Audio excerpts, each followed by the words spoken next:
My name is Jane Marple, and the tranquility of the quiet English village of St. Mary Mead, where I reside, was suddenly disturbed by an enigma as intriguing as the twists and turns of a floral labyrinth.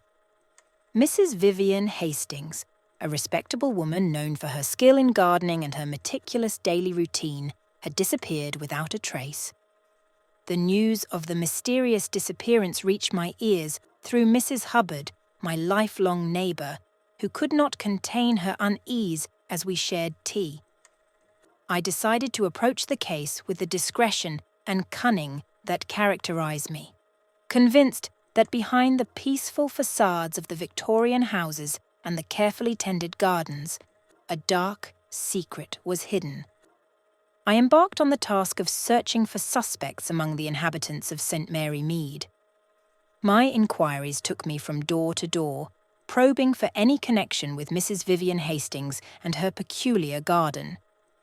It was during these interviews that I discovered a disturbing pattern.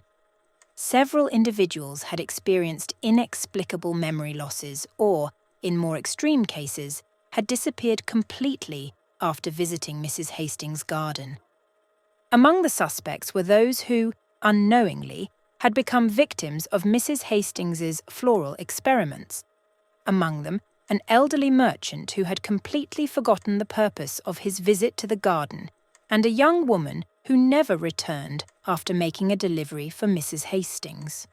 These testimonies added layers of mystery to the case, suggesting that the garden concealed darker secrets than initially thought.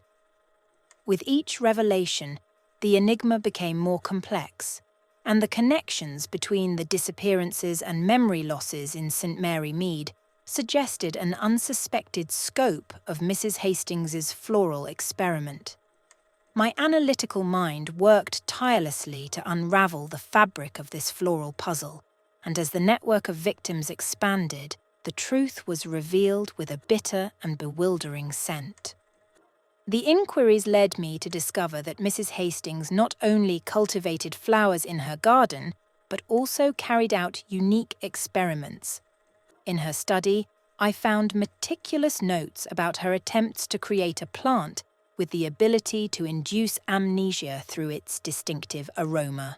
The documents detailed formulas and genetic crosses, revealing an excessive obsession with achieving this unusual goal. As I unravelled her experiments, I arrived at the theory that Mrs. Hastings, perhaps influenced by some disappointment or deep pain, was eager to selectively erase memories.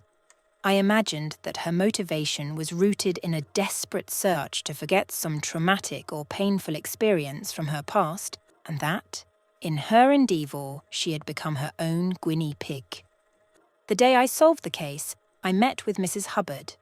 I explained my theory about Mrs. Hastings's experiments, highlighting her attempts to manipulate memory. However, amid our reflections, a question hung in the air. How far can we go to erase haunting memories?